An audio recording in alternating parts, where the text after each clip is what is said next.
Hello everyone! Take 3 of the mouth demo. Boy, let me tell you, I'm getting frustrated. Alright, so here is the first mouth I made. Right here. What do you think? Looks good? Demonstration was great, I promise. Alright, then we got the second here. This one was even better. Wish you would have seen it. Alright, so we're going to do one more. This time, I will get it right. Okay. So we are sculpting a mouth. Now, I've talked about this now for 3 demonstrations, but you guys didn't even know. I'm just talking to myself now. I'm teaching Bernie how to sculpt in clay. How about that? All right. So first, I'm going to take a small wad of clay here. We're going to create a round surface for our mouth to go on.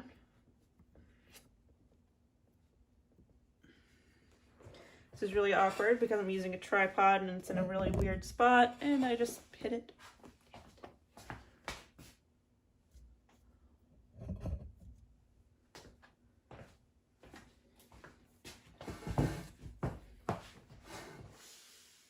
Okay. So the first thing we're going to want to do is add a chunk of clay that is a kind of like a mustache. We're going to denote where our nose is actually going to be, even though we're not sculpting a nose on these tiles. All right, I'm going to create a mustache of clay. All right. That's going to be our top lip. Okay. Kind of looks like a duck lip right now. Don't you fret, it won't be. All right, next part, I'm going to take a small slug of clay. It's going to be tapered at each end. It's going to look like that, look like a little pea pod. All right, and then we're going to smoosh that in. Now we have our lips already. Wow, it's amazing, it's incredible. It's a mouth. All right, so we're going to start to define some things here. I've talked about like the different parts of the mouth a few times in class, but we're going to define that Cupid's bow or the philtrum. So I'm just going to take my tool here. I like to just kind of scoop in there and just pull that clay out. All right, that's going to help me right off the bat. So I'm going to define different parts of the lip, okay? So we're going to add a little ball of clay right here to create that nice little bump that is created on the front of the lip. This portion here is going to be a little flatter. And then here at the edge, that's going to tuck right into the mouth, okay? And then we're going to create 2 more little bulbs of clay right here and right here. And that's going to create that like definition on the bottom lip, okay? So I'm going to take a little clay, add some here. See, start to define that a little bit more. Kind of like to keep my fingers stuck in that Cupid's bow so I don't mess it up as I'm starting to smooth that out a little bit. I've talked about this before, but I mentioned it before, how humans are the only mammals without our turned lips. So meaning our lips, our insides are on our outsides. So that's why they're so sensitive. That's why they're wrinkly and colored the way they are. It's really a kind of disgusting thing to think about a little bit. So we're going to just kind of define that a little bit more. Push it back a little bit more. It's too defined now.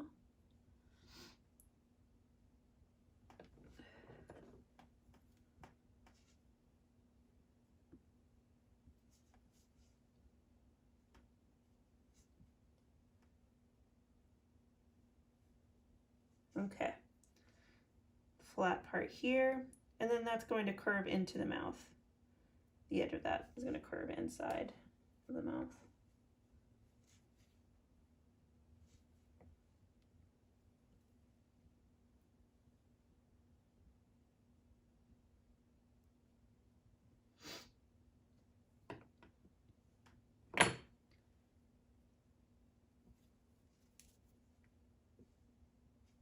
All right, now remember that bottom lip must remain further back. It hangs further back than that top lip, so I'm just going to pull a little clay off of there just so it doesn't start to overwhelm that top lip so it doesn't look like she's pouting. Doesn't look like a pouty mouth. All right. These first two demos were really great. I was very talkative. All right.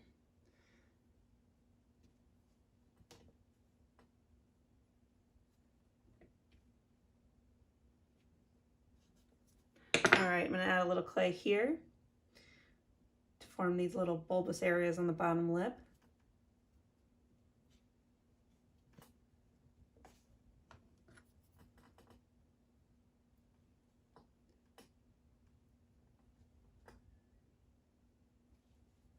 All right, so I'm going to define that bottom lip a little bit more and dig in with my tool.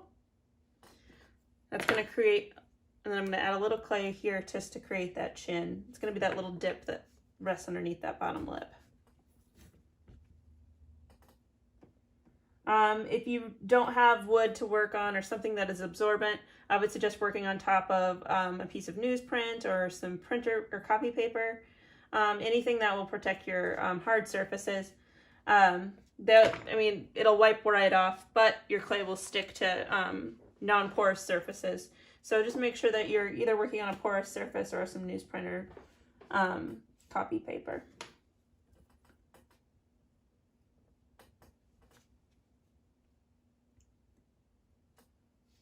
All right, so I'm going to define these shapes a little bit more, flatten that out a little bit, curve that lip inside the mouth.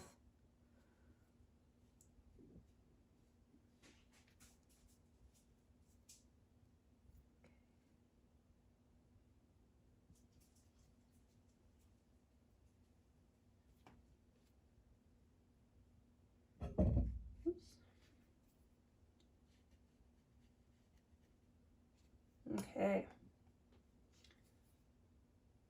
All right. So I wanted to mention that on every human being, there's a little cluster of nerves on the side of your mouth called, or not nerves, I'm sorry, muscles, on the side of your mouth called the nodes. They're put in place there to help you move your mouth and make facial expression. So I'm going to add a little clay there on the sides to create that node. It's a little bit of a bulge right here on the edge of the mouth. And that's going to help kind of define that bottom lip a little bit more as well.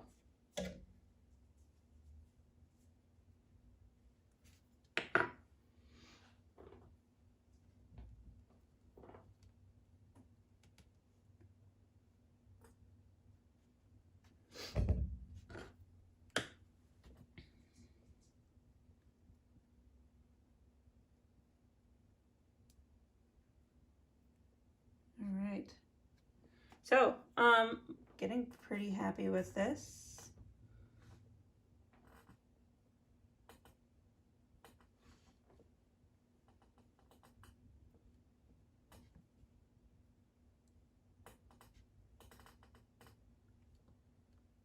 All right, so I tell my students all the time to make sure that you kind of exaggerate as you're sculpting. You have to kind of fool the eye a little bit when you're sculpting. Sometimes things that are apparent on a human being in person aren't something that, that's really all that definable on a sculpture. So I sometimes go back and exaggerate and kind of define the edge of the lip a little bit more. So I'll take like the edge of my little knife here and just kind of dig in a little bit just to give it a little bit of a sharper edge, just to define that plane change.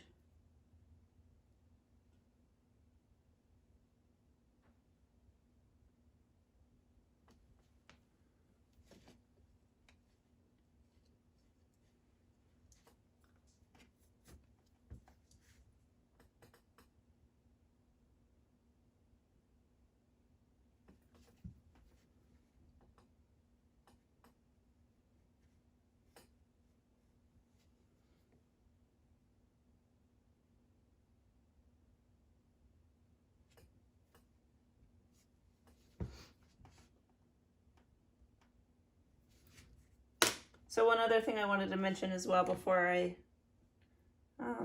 turn this one off, I'm going to take a little bit of clay and I'm going to add a little clay to the edges here, to create those nice little bulges that exist on you young folks. I still have a little bit of it intact, but those fat pads right here on the corners of the mouth, right below that bottom lip, they kind of are formed in this sort of shape here.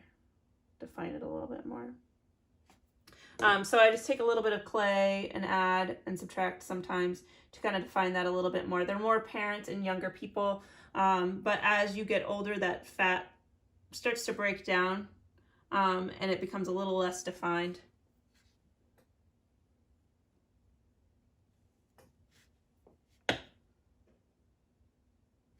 All right, I feel pretty good about that. Okay.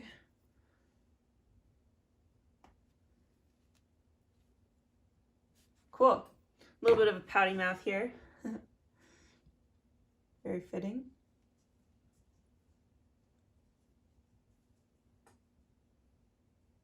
All right, so you'll see from the side view of the mouth, it's kind of curved in the way it needs to be, or angled in the way it needs to be. All right, so if you want to add more detail to your piece and start adding like creases and lines and wrinkles in the mouth, you can simply just take a little tool here and just kind of score across. Don't score too much, and then also follow the way in which the lip actually enters the mouth. Don't make straight up and down lines, kind of curve them with the form as you're going. I like to kind of act as if, when I'm sculpting, act as if I'm actually physically drawing my tools across a real human body.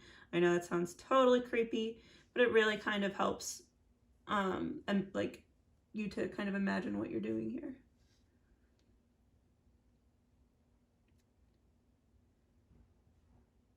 All right. So normally I would wait until it was like a little closer to leather hard before I would do that.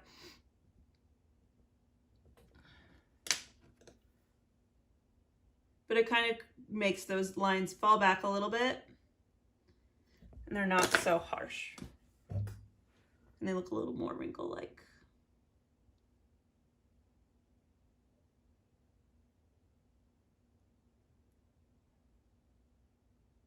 All right. So that's it for the mouth. It's not my best mouth, but I made 2 mouths before that were really great. You shouldn't get to see. All right. Check it out. Mouth number 3 done. All right. I'm going to do a quick break and then I will do the nose demonstration next. Thank you guys.